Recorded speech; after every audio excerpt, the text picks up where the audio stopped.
Somewhere in America right now, there is a 10 by 10 foot climate-controlled room containing a broken treadmill, 17 boxes of things that were unpacked from a previous house and never unpacked again, a set of skis from a ski trip taken in 2009, a collection of DVDs for a DVD player that no longer exists, and approximately $300 worth of Christmas decorations that are slightly nicer than the ones currently being used. And the person who owns all of this is paying $150 a month to keep it there, every month, without ever going to look at it. This is not an unusual story. It is the average story. The United States has more self-storage facilities than it has McDonald's restaurants, more than Starbucks locations, more than churches in many states.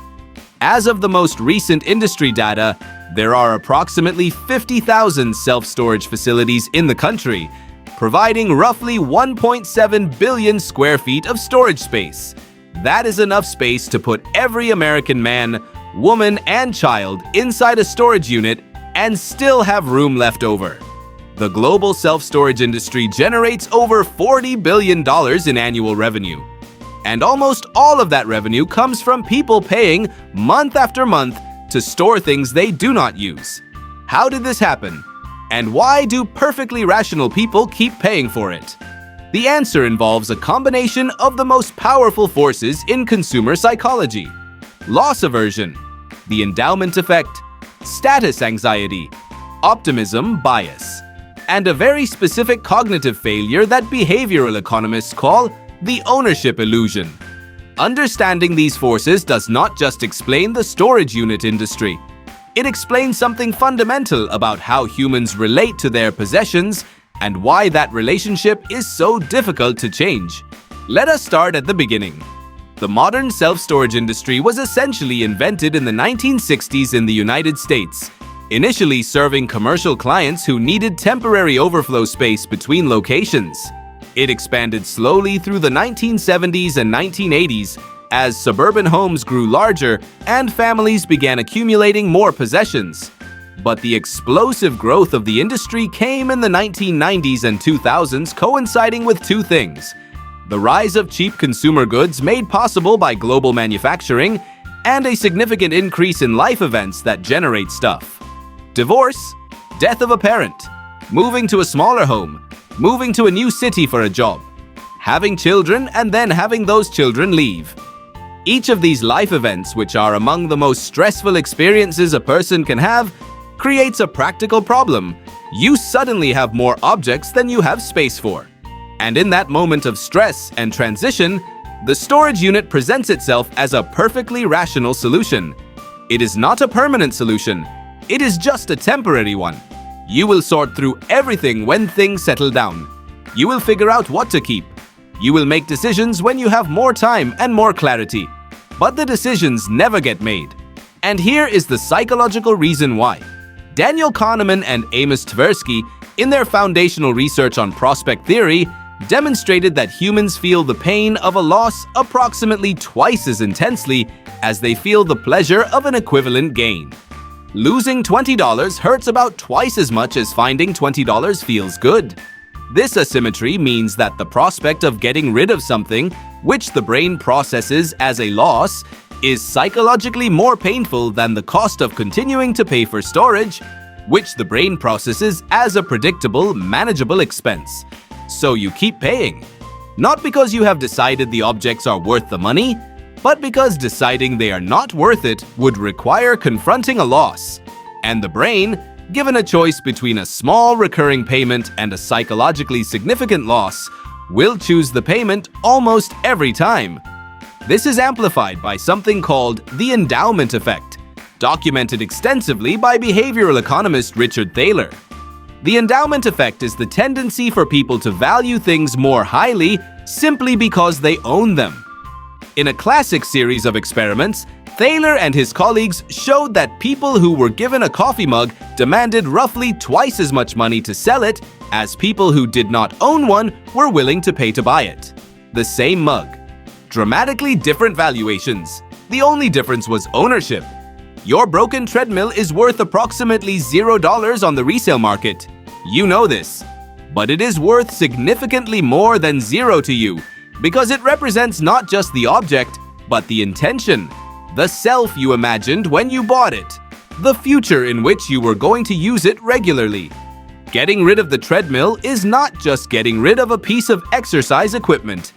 It is admitting that the version of yourself who was going to use it regularly is not coming. And that admission costs something. And then there is optimism bias. Psychologist Tali Sharot at University College London has spent years researching the human tendency to overestimate the likelihood of future positive events.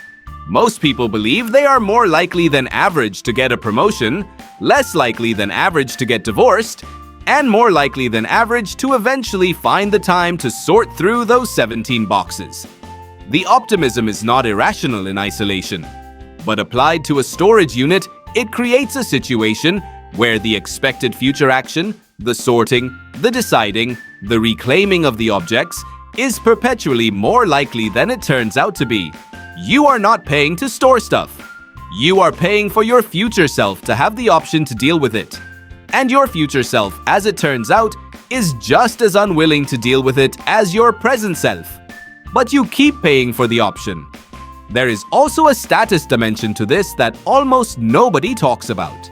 In a consumer culture, possessions are identity. The things you own tell a story about who you are and who you have been. The ski equipment you are storing says that you are the kind of person who goes skiing. The boxes of children's artwork say that you are the kind of parent who keeps things. The boxes of books from college say that you are the kind of person who reads. Getting rid of these objects feels like erasing chapters of your identity. And identity, as social psychologists have documented extensively, is something humans will pay significant amounts of money to protect. So what is actually in those storage units? Industry surveys suggest that the most common items stored include furniture from previous homes, clothing that no longer fits, children's items from households where the children have grown up, sporting equipment for activities that are no longer practiced, tools and equipment inherited from deceased relatives, seasonal decorations, and documents and financial records that people are afraid to throw away but also never look at. What is notably absent from this list is anything that most people would describe as valuable, necessary, or irreplaceable. The genuinely irreplaceable items, the photographs, the family heirlooms, the documents with legal significance, represent a small fraction of what is actually being stored. The rest is what a professional organizer would call deferred decisions. Objects that were not important enough to deal with, not worthless enough to throw away, and not sorted into a third category, because the third category requires making a decision, and making a decision about stuff is surprisingly hard. So what do you actually do about this? Research on decluttering behavior suggests a few approaches that work better than others. The Japanese organizing consultant Marie Kondo popularized an approach based on a simple question: does this spark joy? The psychological mechanism behind this question is more sophisticated than it sounds. By reframing the question from "should I keep this" to "does this actively contribute to my current life?" it shifts the cognitive frame from loss to selection. You are not losing the ski equipment, you are choosing not to carry it forward. But research by consumer psychologist Gail Mendel suggests that even more effective than the joy question is what she calls the replacement cost test. If this object were destroyed tomorrow, would you spend money to replace it? If the answer is no, the object does not belong in your storage unit at money per month. It belongs in a donation bin. There is also the photograph approach, documented in several studies on attachment to objects. Taking a photograph of an object before discarding it allows people to retain the memory and the identity signal of the object without retaining the object itself. Counterintuitively, the photograph makes it easier to let go of the physical thing. But the most important insight, the one that changes behavior more reliably than any sorting technique, is this: the cost of the storage unit is not the $150 a month. The cost of the storage unit is what that money could be doing instead. Invested at a 7% annual return, $150 a month for 10 years becomes approximately $26,000. The broken treadmill is not costing you $150 a month to store.